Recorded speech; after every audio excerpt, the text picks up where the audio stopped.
মারিয়াম আলাইহিস সালাম আজীব একটা মহিলা, স্বামী ছাড়া তার পেটের ভেতরে সন্তান দিয়েছে কে?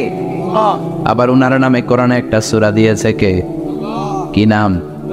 সূরাতু মারইয়াম, কাফ হা ইয়া আইন সাদ, যিকরু রাহমাতি রাব্বিকা আবদাহু যাকারিয়া। আল্লাহু আকবার, কি সুন্দর সূরা, কি অন্তমিল, কি চমৎকার ঘটনার বর্ণনা।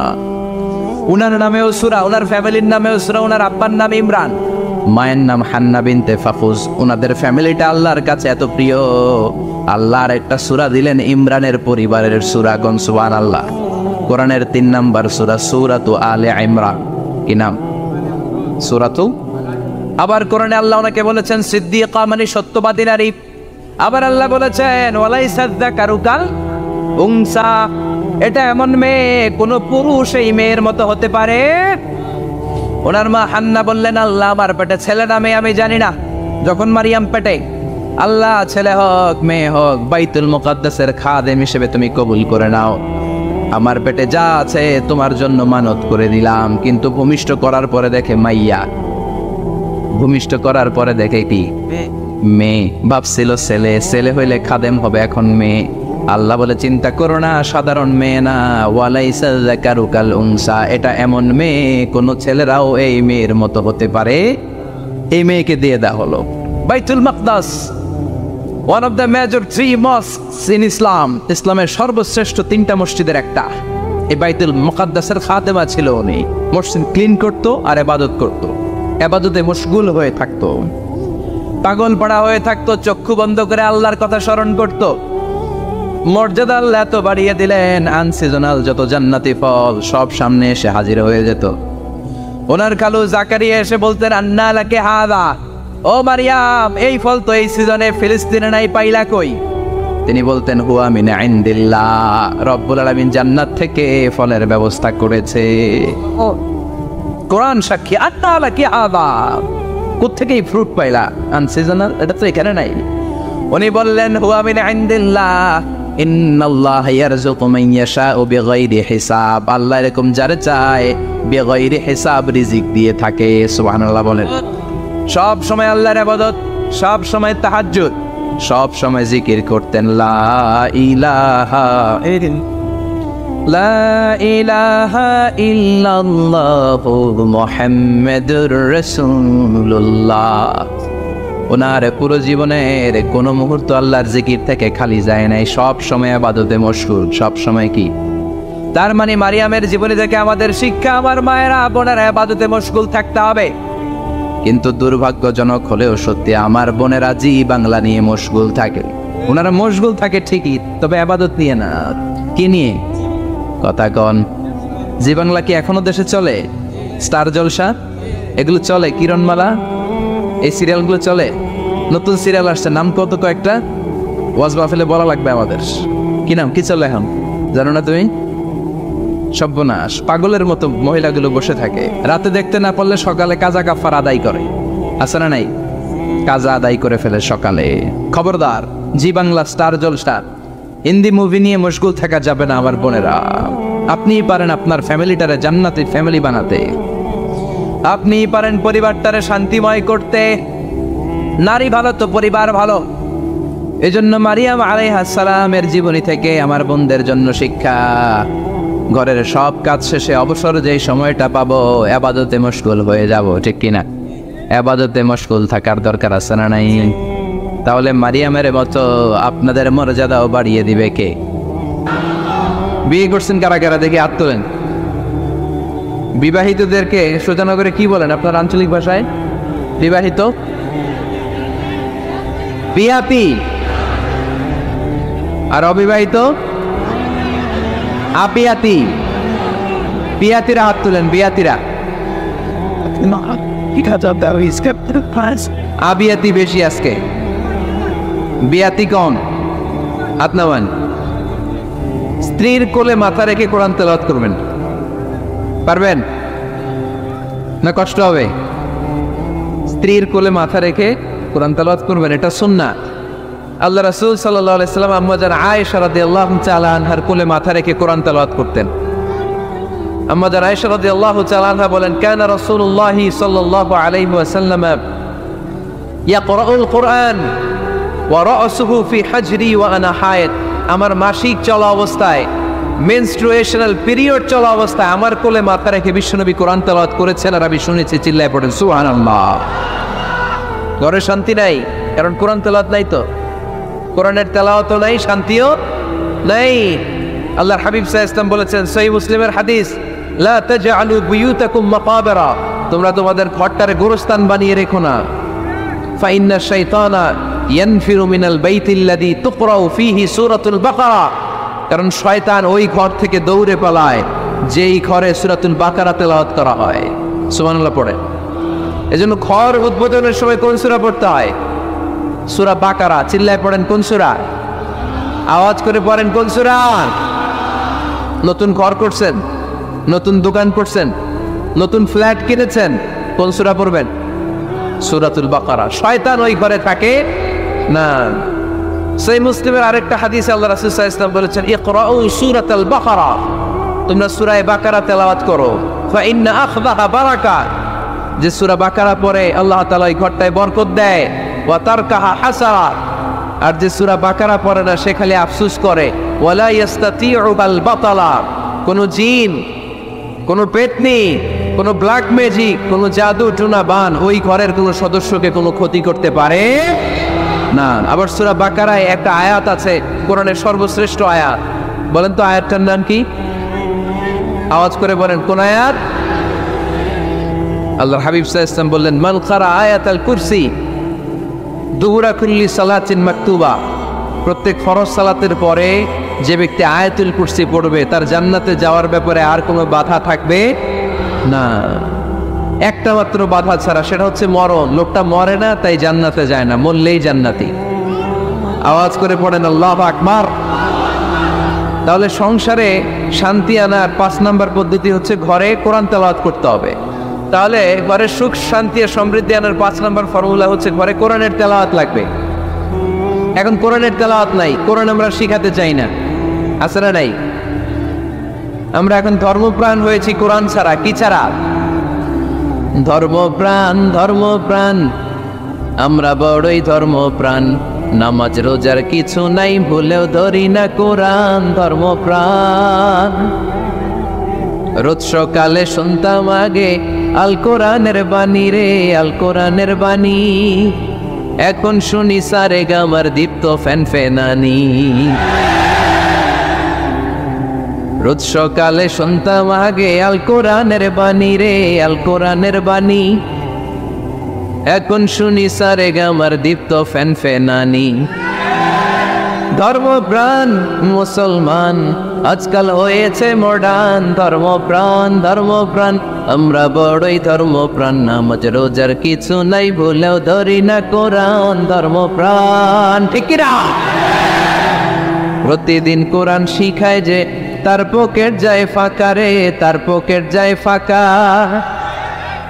সপ্তাহে 2 দিন গান শিখায় যে নেয় তো 1000 টাকা।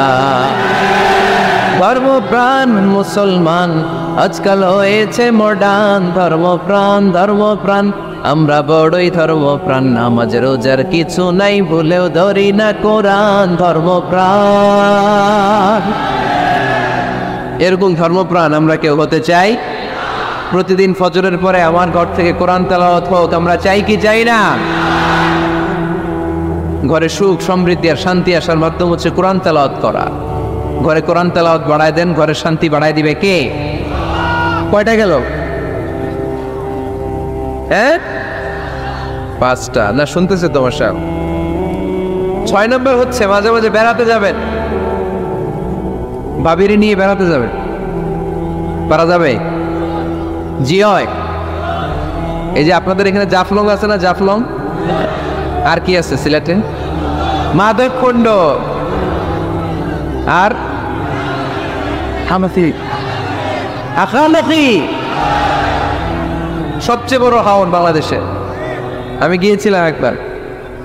এই হাকালতিতে যে 2 জন হারায় যাবে, 2 জন 2 দিকে। পারা যাবে? যাবেন। আল্লাহ রাসূল সাল্লাল্লাহু আলাইহি ওয়াসাল্লাম যেতেন, স্ত্রীদেরকে নিয়ে মরুভূমিতে বেড়াতে যেতেন। আউটিং এ যান, মাঝে মাঝে ফ্যামিলি ট্যুরে যান। কুল সিরু ফিল আরদ সুম্মা আনজুরু কাইফা কানা আকিবাতুল মুকাদ্দিবিন। জমিনে ঘুরে বেড়াও আর দেখো মিথ্যাবাদীরা পৃথিবীতে কি করেছে আর তাদের সাথে আমি কি আচরণ করেছি, ঠিক কিনা? সুযোগ হলে মিশরে যান, ফেরাউনের লাশ দেখে আসেন। কারুনের বাড়িতে যান, ধ্বংসস্তূপ দেখে আসেন। পারলে জর্ডানে যান, মৃত সাগর দেখে আসেন।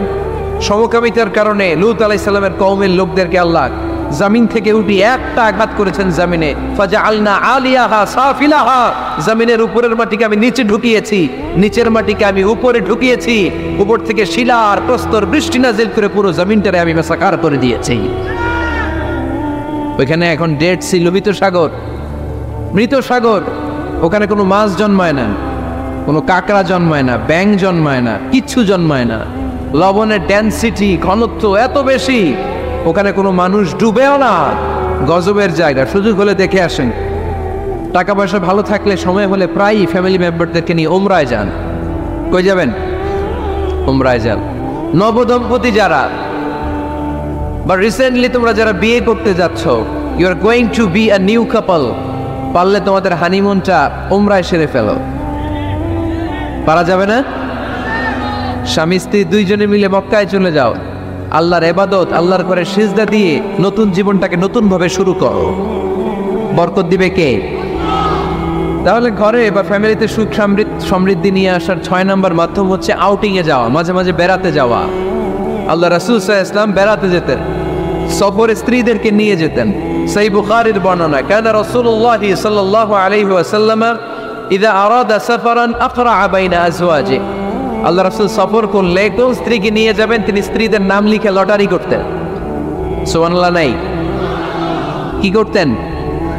কোরআ, আরবিতে বলে কোরআ, বাংলায় বলে লটারি। এই লটারি জায়েজ, এই লটারি জায়েজ আছে। স্ত্রীদের নাম লিখে কোরআ করতেন, লটারি। যার নাম আসতো তাকে নিয়ে আল্লাহর হাবিব সাল্লাল্লাহু আলাইহি ওয়াসাল্লাম সফরে বেরিয়ে যেতেন। সফরে স্ত্রীদের সাথে দৌড়াদৌড়ি করতেন।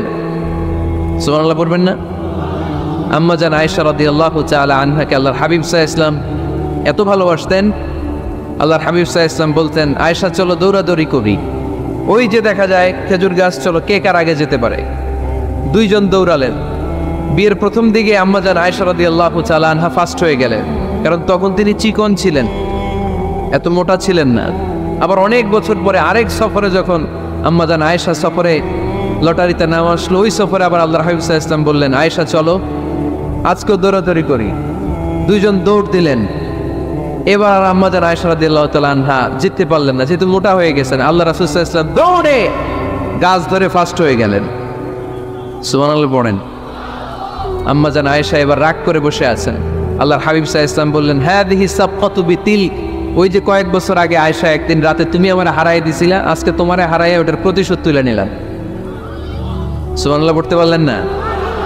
কি ভালোবাসাবাসী ছিল, কি খুনসুটি ছিল, কি আদর সোহাগের সমৃদ্ধ সুখী শান্তির একটা সংসার ছিল বিশ্বনবী সাল্লাল্লাহু আলাইহি ওয়াসাল্লামের। তিনি স্ত্রীদের সাথে খোশ গল্প করতেন, বিনোদন করতেন, হাসি ঠাট্টা করতেন। তবে এই বিনোদন ছিল সুস্থ বিনোদন, এই রসিকতা ছিল সুস্থ রসিকতা, ঠিক কিনা? আমরা এটা করতে চাই না। অনেকের চেহারা, আমাদের চেহারার মধ্যে কোনো হাসি নাই, খালি রাগ আর রাগ, আছে না নাই? অনেকে দেখবেন 5 বছর একবারও হাসে নাই। সুজানগরে আলহামদুলিল্লাহ এরকম নাই না। সুজানগরের এই যে সবাই হাসতেছে, সবার মুখে হাসি। হাসবেন, মুচকি হাসবেন, মুচকি হাসি দেওয়া সুন্নাত। আর মুচকি হাসতে পয়সা লাগে না। পয়সা লাগে তো হাসেন না কেন? মুচকি হাসেন, হাসি দেওয়া সুন্নাত। তো তাহলে 6 নাম্বার যে পদ্ধতি আমরা পেলাম ঘরে সুখ শান্তি আনার, মাঝে মাঝে ফ্যামিলি মেম্বারদেরকে নিয়ে আমরা হাকালুকি হাওড়ে হারিয়ে যাব, আমরা মাধবকুণ্ড বেড়াতে যাব, আমরা জাফলংয়ে যাব, পারলে আমরা কক্সবাজার সমুদ্র সৈকতে যাব, যেমনটি আল্লাহ হাবিব সাল্লাল্লাহু আলাইহি ওয়াসাল্লাম স্ত্রীদেরকে নিয়ে বেড়াতে যেতেন। ইনশাআল্লাহ পড়েন। পারবেন তো? যাবেন তো সবাই? আচ্ছা, 7 নম্বর পদ্ধতি সংসারে সুখ শান্তি ফিরে আনার, ফ্যামিলির গুরুত্বপূর্ণ বিষয়ে সিদ্ধান্ত নিতে পরামর্শ করবেন। Family meeting. কি করবেন? কি মিটিং? ফ্যামিলি মিটিং করবেন, পরামর্শ। এক্ষেত্রে স্ত্রী, সন্তান, ভাই, বোন, আব্বা আম্মা সবার পরামর্শ নেবেন। অনেকে আছে কারো কথা শোনে না, মনে যা চায় তাই করে, আছে না নাই? পরে আফসোস করে, পরে হাই হাই করে। কারণ যারা পরামর্শ করে এরা কোনোদিন হাই হাই করা লাগে না। চিল্লায় বলেন ঠিক কিনা? এজন্য আল্লাহ বললেন ওয়াশাবিরহুম ফিল আমরি ফাইযা আযামতা ফাতাওয়াক্কাল আলাল্লাহ। গুরুত্বপূর্ণ বিষয়ে সিদ্ধান্ত নেবার আগে তোমরা পরামর্শ করে নাও। যখন তোমরা পরামর্শ করে সঠিক সিদ্ধান্তে উপনীত হয়ে যাবে তখন তাওয়াক্কুল করবা একজনের উপর, তিনি কে? সিদ্ধান্ত যখন নিয়ে ফেলবেন আল্লাহর উপর তাওয়াক্কুল করবেন। এজন্য পরামর্শের কোনো বিকল্প নাই। পরামর্শ নিবেন, স্ত্রীদেরও পরামর্শ নিবেন। অনেকে বলে আরে মেয়ে মানুষ কি পরামর্শ নেই, আমি তো সব জানি। এরকম আছে না? নাই না। অনেক সময় নারীদের পরামর্শ কাজে লাগে। আমাদের বোনদের মাথায় ভালো ভালো বুদ্ধি আছে না? নাই, বুদ্ধি আছে। আপনারা হুদায়বিয়ার সন্ধির নাম শুনেছেন? কত হিজরিতে? ৬ষ্ঠ হিজরিতে ১৪০০ সাহাবা আল্লাহ রাসূল সাল্লাল্লাহু আলাইহি ওয়াসাল্লামকে নিয়ে উমরা করার জন্য গেল, কিন্তু কাফেররা মক্কায় ঢুকতে দিবে না। তখন একটা সন্ধি হলো যে এই বছর আমরা ফিরে যাব। আল্লাহর হাবিব সাল্লাল্লাহু আলাইহি ওয়াসাল্লাম ওই সন্ধিতে রাজি হলেন। আংটির মধ্যে মুহাম্মদ রাসূলুল্লাহ সিল মারলেন, রাজি। কিন্তু সাহাবারা রাজি না। সাহাবারা বললেন ইয়া রাসূলুল্লাহ, এত কষ্ট করে ১৪০০ সাহাবা উমরা করার জন্য এসেছি, উমরা না করেই আমরা ফিরে যাব, আমরা যাব না।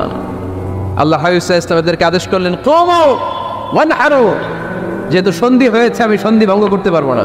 সন্ধির নিয়ম অনুযায়ী এবছর আমরা ফিরে যাব, আমরা উমরা করব না। আর যেহেতু আমরা পশু নিয়ে এসেছি, সবাই পশু জবাই করো, মাথার চুল হালাক করে হালাল হয়ে যাও। কিন্তু কেউ কথা শোনে না, কেউ কথা শোনে না।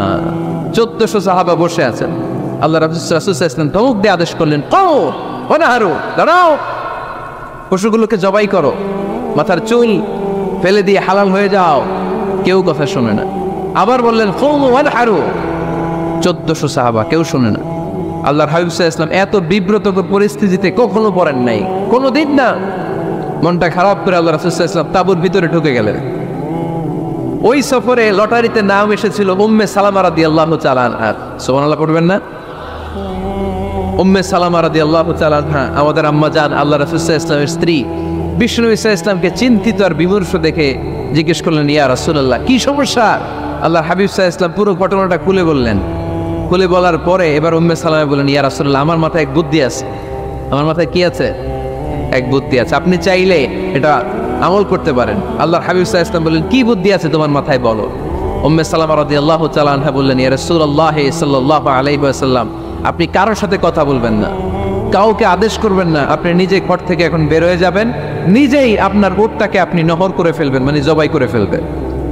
এরপর আপনার চুল যে সাহাবা সব সময় কেটে দেয় তাকে আদেশ করবেন আপনার চুল ফেলে দেওয়ার জন্য। বাকিটা কি হয় নিজেই দেখবেন। সুবহানাল্লাহ পড়বেন না? উম্মে সালামা রাদিয়াল্লাহু তাআলা আনহার পরামর্শ অনুযায়ী আল্লাহর হাবিব সাল্লাল্লাহু আলাইহি ওয়াসাল্লাম তাবু থেকে বের হলেন।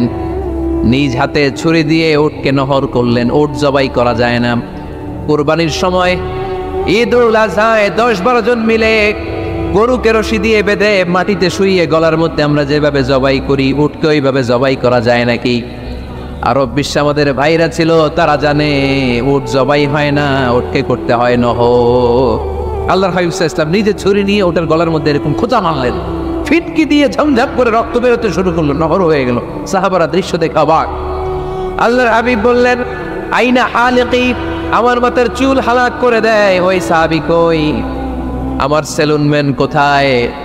আমার বারবার কোথায়? আল্লাহর হাবিবের কথা শুনে বিশ্বনবীর ওই সাহাবী এসে দাঁড়িয়ে গেল। আল্লাহর হাবিব বলল আমার মাথার চুল তুমি ফেলে দাও। ওই সাহাবী বিশ্বনবীর মাথার চুল ফেলে দিল। এই দৃশ্য দেখে ১৪০০ সাহাবী ধৈর্য ধারণ করতে পারলো না, দাঁড়িয়ে থাকতে পারলো না। এই দৃশ্য দেখা মাত্র ১৪০০ সাহাবী সবাই দাঁড়িয়ে নিজেদের পশু জবাই করে সবাই নিজেদের মাথা হালাক করে হালাল হয়ে গেল। আওয়াজ করে পড়েন আল্লাহু আকবার। The problem solved. কার পরামর্শে? কার পরামর্শে? স্ত্রীর পরামর্শে। আল্লাহর হাবিব সাল্লাল্লাহু আলাইহি ওয়াসাল্লাম কারোর সাথে কথা না বলে বের হয়ে নহর করলেন, নিজের মাথার চুল ফেলে দিলেন। এই দৃশ্য যখন সাহাবারা দেখতো যে নবী এটা করেছে, আর বসে থাকা যায় না। ৩ বার আদেশ করার পরে আমরা অনেক আবেগ দেখিয়েছি, আর আবেগ নয়, আমার নবী যাই করেছে আমরা তাই করবো। ১৪০০ সাহাবা পশু জবাই করা শুরু করে দিল, মাথার চুল ফেলে দিয়ে হালাল হয়ে গেল। আওয়াজ করে পড়েন সুবহানাল্লাহ। তার মানে মাঝে মাঝে নারীদের পরামর্শেরও দরকার আছে না নাই? এজন্য একা একা সিদ্ধান্ত নেবেন না, নারীদের কাছ থেকেও পরামর্শ নেবেন। আল্লাহর হাবিব সাল্লাল্লাহু আলাইহি ওয়াসাল্লাম নারীদের পরামর্শ গুরুত্ব দিয়েছেন। মাঝে মাঝে জুনিয়রদের পরামর্শ নিতে হয়, ছোট্ট বাচ্চাদের পরামর্শ নিতে হয়। ছোট্ট বাচ্চাদেরকে বোকা মনে করবেন না, ছোট্ট ছেলে মেয়েদেরকে বোকা ভাববেন না, ওদের মাথায় বুদ্ধি আছে। মাঝে মাঝে জুনিয়ররা সিনিয়রদেরকে হারায় দেয়, আছে না নাই? আল্লাহর হাবিব সাল্লাল্লাহু আলাইহি ওয়াসাল্লামের একটা বৈশিষ্ট্য ছিল, তিনি কিছু খেলে খাওয়ার পরে বন্টন করলে কোন দিক দিয়ে করতেন? আওয়াজ করে বলেন না, ডান দিক থেকে। একবার তিনি দুধ খেলেন, দুধ খেয়ে বন্টন করবেন, কিন্তু ডান দিকে দাঁড়িয়েছিল একটা ছোট্ট ছেলে, আর বাঁ দিকে মুরব্বী সাহাবারা। আল্লাহর হাবিব সাল্লাল্লাহু আলাইহি ওয়াসাল্লাম এই ছোট্ট ছেলের কাছ থেকে অনুমতি চাইলেন। তার মানে ছোট্টদেরও পরামর্শের দরকার আছে না নাই? আল্লাহর হাবিব বললেন, আতাআযানু লি আন উ'তিয়া হাউলা, আমার স্বভাব হলো খাবার বন্টনের সময় ডান দিক থেকে করি, কিন্তু এখন ডান দিকে তুমি ছোট্ট মানুষ, বাম দিকে বয়স্ক সাহাবারা, তুমি যদি অনুমতি দাও তোমার আগে বয়স্ক সাহাবাদেরকে দিয়ে আমি খাবার বিতরণ করতে চাই। ছোট্ট ছেলেটা বলল, ইয়া রাসূলুল্লাহ লা উসিরু বিনাসিবি মিনকা হাদান, আপনার এই বরকতের জিনিস আমি অন্য কাউরে দিতে চাই না, আমার ভাগেরটা আমি আগে খাইতে চাই, যেহেতু হিসাবে আমি পাই আমার আগে দেন, আমি দিব না। সুবহানাল্লাহ পড়েন। সে যেহেতু রাজি হয় নাই, আল্লাহ রাসূল সাল্লাল্লাহু আলাইহি ওয়াসাল্লাম দিতেও পারে নাই। আল্লাহর হাবিব সাল্লাল্লাহু আলাইহি ওয়াসাল্লাম দুধের পেয়ালাটা মুরব্বীদের হাতে নেড়া দিয়ে ছোট্ট বাচ্চার হাতে তুলে দিয়েছে। চিল্লায় পড়েন আল্লাহু আকবার। তাহলে ছোট্ট বাচ্চাদের পরামর্শের দলিল আছে না নাই? আল্লাহ রাসূল সাল্লাল্লাহু আলাইহি ওয়াসাল্লাম একবার ওয়াজ করতেছেন, সহিহ বুখারীর বর্ণনা। আল্লাহর হাবিব সাল্লাল্লাহু আলাইহি ওয়াসাল্লাম বললেন, ইন্না মিনাশ শাজারি শাজারা, এক ধরনের গাছ আছে, লা ইয়াসকুতু ওয়ারাকুহা, যেই গাছের পাতা কোনোদিন ঝরে না, পাতা পড়ে না, একটা গাছ আছে। মাসালুহা কামাসালিল মুসলিম, এই পাতার দৃষ্টান্ত মুসলিমের দৃষ্টান্ত একই। হাদিসুনি মা হিয়া, দেখি তো কোন সাহাবী বলতে পারে এটা কোন গাছ? আল্লাহর হাবিব বললেন, এমন একটা গাছ আছে যেই গাছের কোনো পাতা ঝরে না। এই পাতার দৃষ্টান্ত, গাছের দৃষ্টান্ত, মুমিনের দৃষ্টান্ত একরকম। ফাহাদিসুনি মা হিয়া, কে আছো বলতে পারো এটা কোন গাছ? কেউ পারে না। সাহাবারা মনে করছে এটা মরুভূমির কোন একটা গাছ হবে। কেউ বাড়ির পাশে যে খেজুর গাছ আছে এটা খেয়াল করে নেই, সবাই চলে গেছে অন্য গাছের দিকে। ক্যাকটাস, গুলমলতা, মরুভূমির রেয়ার যে গাছগুলো আছে, দুর্লভ দুষ্প্রাপ্য গাছগুলো, তারা এক একজন একটার করে নাম বলতে আরম্ভ করলো। আল্লাহ রাসূল সাল্লাল্লাহু আলাইহি ওয়াসাল্লাম বললেন হয় নাই, একজন বলে একটা, আল্লাহর হাবিব বললেন হয় নাই। সবশেষে কেউ যখন পারে না, আল্লাহ রাসূল সাল্লাল্লাহু আলাইহি ওয়াসাল্লাম বললেন, ইন্নাহা আন-নাখলা, এটা খেজুর গাছ। এটা কি গাছ? সবাই বলেন কি গাছ? খেজুর গাছ। কেউ পারে নাই।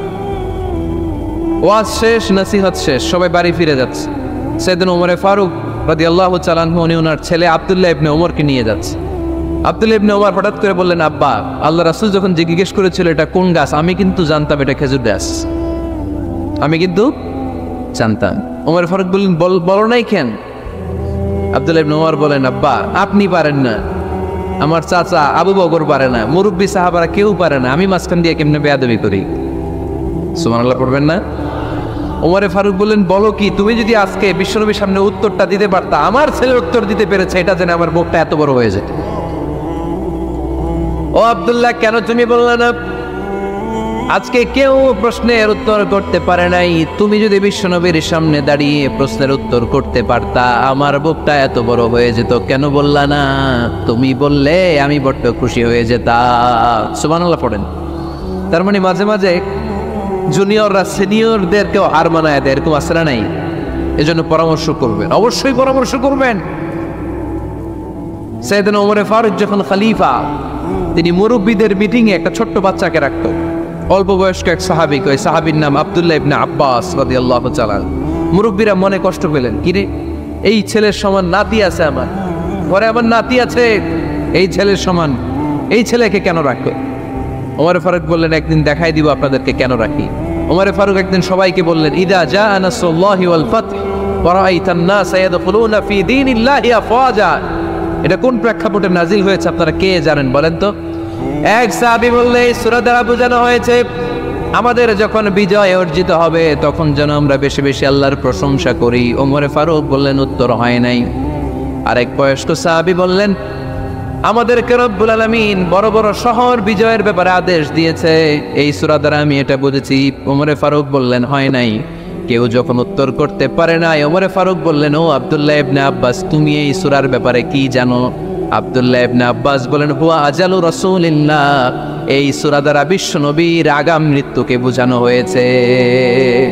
ইযা জা নাসরুল্লাহি ওয়াল ফাত, নবী হে যখন বিজয় আসবে, আল্লাহর পক্ষ থেকে সাহায্য আসবে, ওয়া রাআইতান নাসা ইয়াদখুলুনা ফি দীনিল্লাহি আফওয়াজা, আপনি দেখবেন দলে দলে বানের পানির মতো লোকজন কালিমার ছাতার নিচে প্রবেশ করতেছে।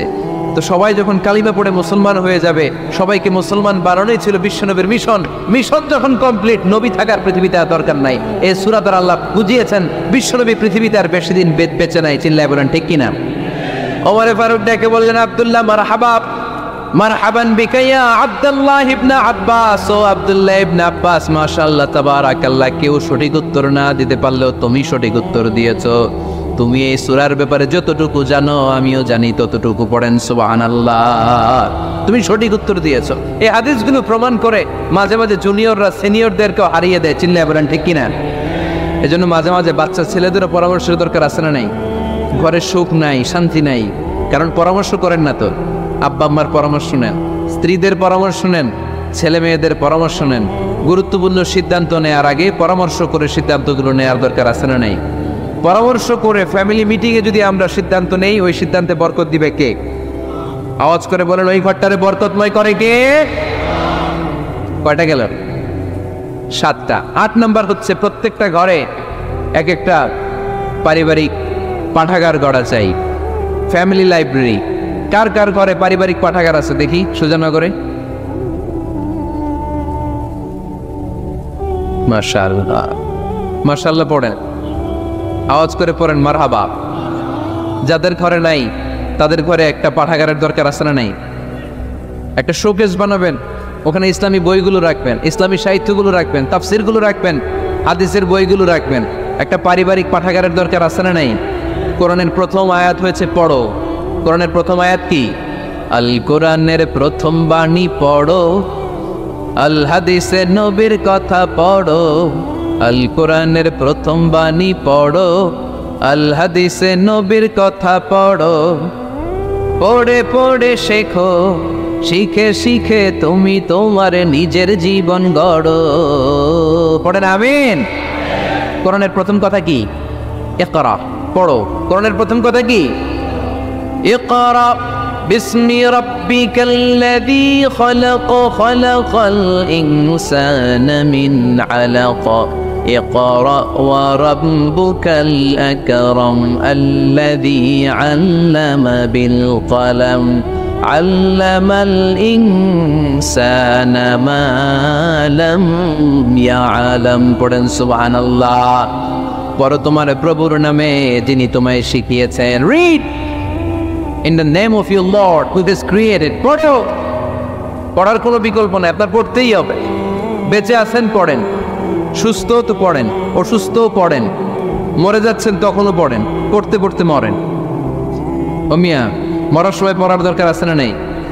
মরার সময় পড়বেন লা ইলাহা ইল্লাল্লাহ মুহাম্মাদুর, এটা না পড়লে হবে? তার মানে মরার সময় পড়তে হবে। চিল্লায় বলেন ঠিক কিনা?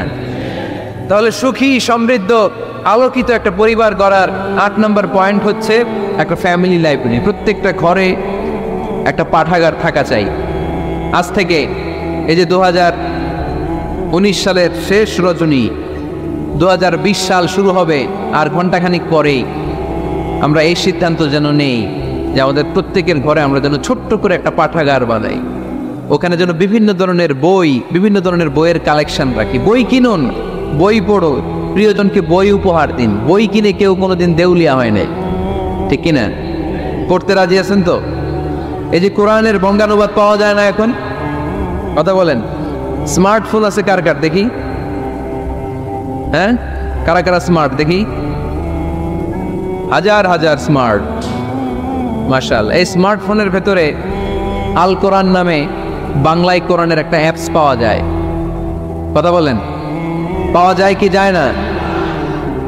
আজকে থেকে এই অ্যাপসটা ডাউনলোড করে প্রতিদিন 1 আয়াত, 2 আয়াত, 3 আয়াত করে পড়া শুরু করে দেন। বাঁচতে হলে পড়তে হবে, বাঁচতে হলে জানতে হবে, ঠিক কিনা? এই স্লোগান আমাদেরকে শিখায়। এই স্লোগান তো আল্লাহ, এই স্লোগান দিয়েই তো আল্লাহ কোরআন শুরু করছে। ইকরা বিসমি রাব্বিকাল্লাযী খালাক। বাঁচতে হলে জানতে হবে, বাঁচতে হলে পড়তে হবে, পড়ার কোনো বিকল্প নাই। আওয়াজ করে বলেন ঠিক কিনা? সুজানগরের রায়েরা, মোবাইলের অ্যাপসের ভেতরে আমরা কোরআন রাখতে রাজি আছি তো সবাই? হাদিসের অ্যাপস ডাউনলোড করতে রাজি আছি তো? বাস রাজি আছি, ডাউনলোড করে রাইখা দেবো, আর কেউ পড়বো না নাকি?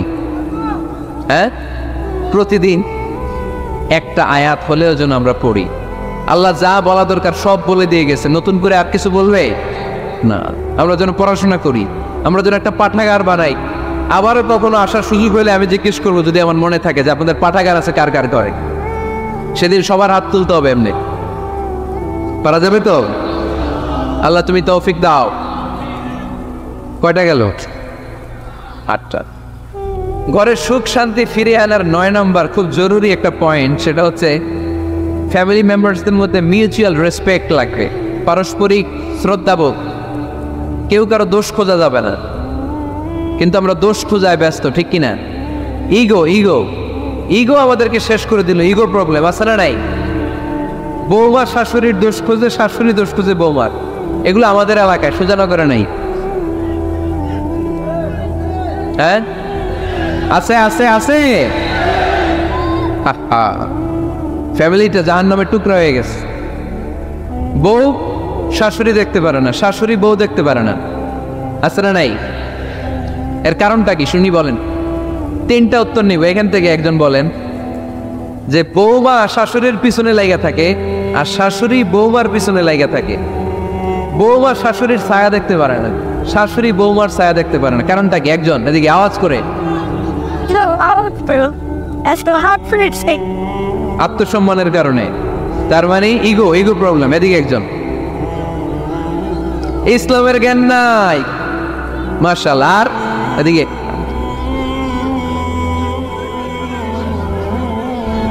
স্টার জলসা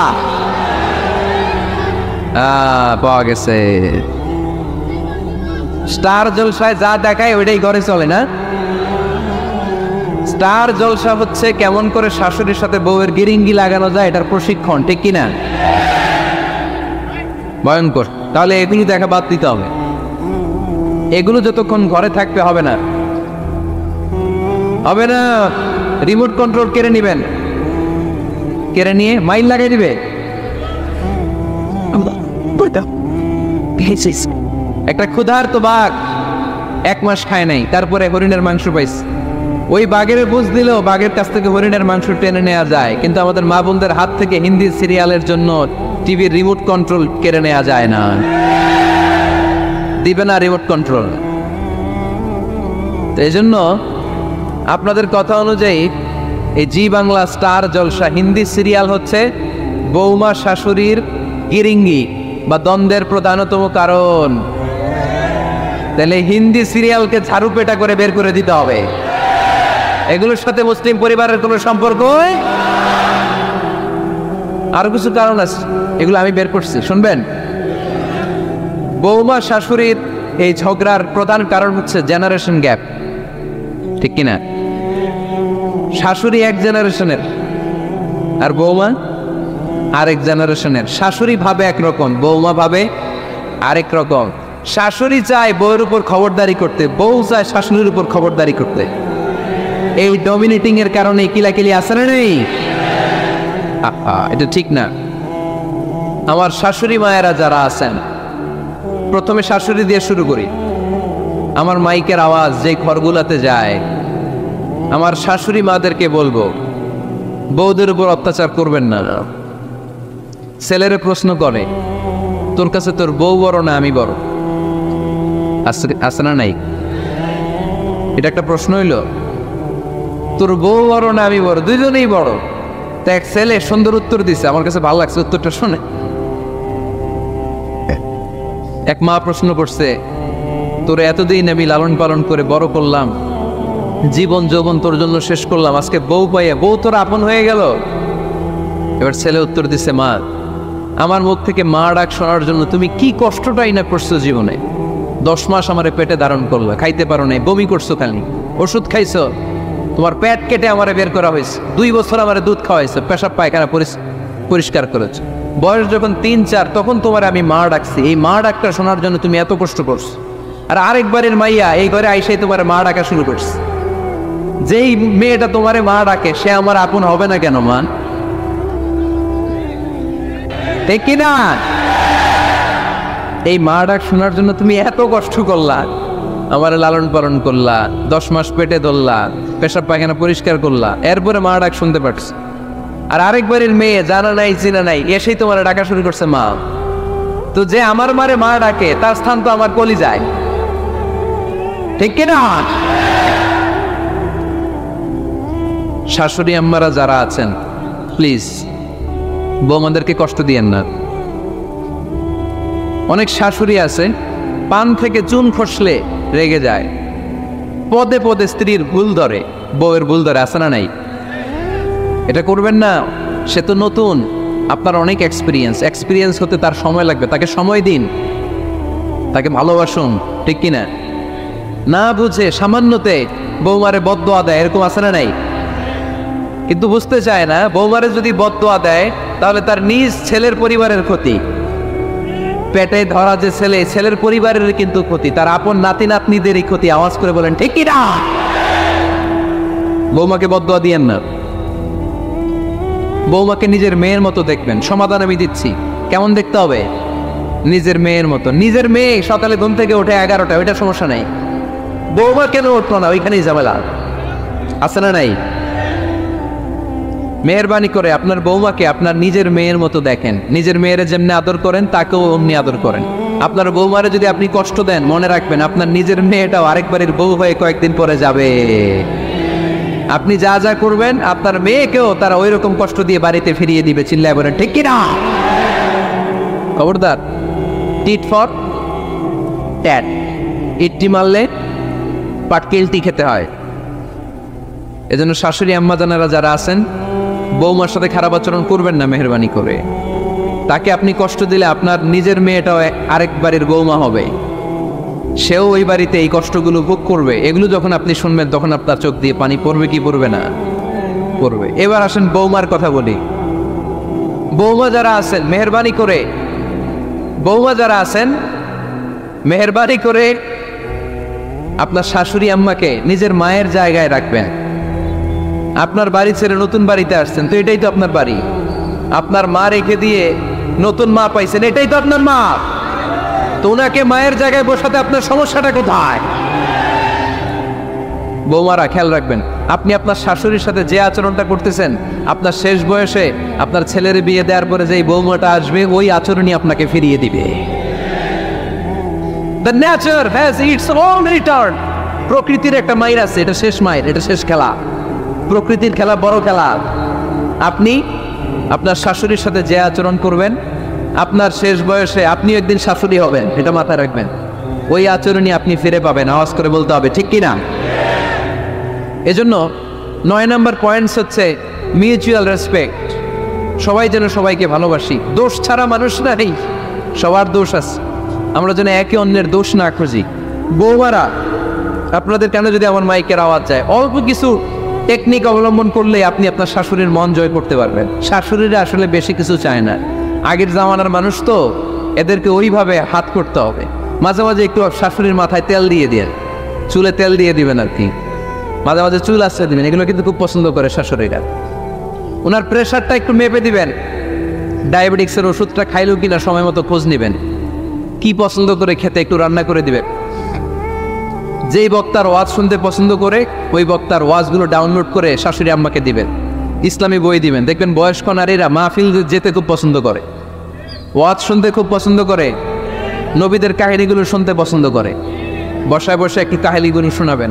বাইরে বেরোলে জিজ্ঞেস করেন আম্মা আপনার কিছু লাগবে কিনা। আরেকটা টিপস আছে, চুল যখন আশ্রাবেন আর শাশুড়ির মাথায় যখন তেল দিয়ে দিবেন তখন অতীতের কথা জিজ্ঞেস করেন। দেখবেন অতীতের স্মৃতিতে হারিয়ে গিয়েছে আপনার শাশুড়ি। কে জিজ্ঞেস করবেন জানেন? জিজ্ঞেস করবেন আম্মা জান মুক্তিযুদ্ধের সময় আপনার বয়স কত ছিল? ওই সময় মুক্তিযুদ্ধের সময় আপনাদের এলাকায় কি কি হয়েছিল মা? আরেকটা প্রশ্ন করবেন, মা বিয়ের সময় আপনি কেমন ছিলেন?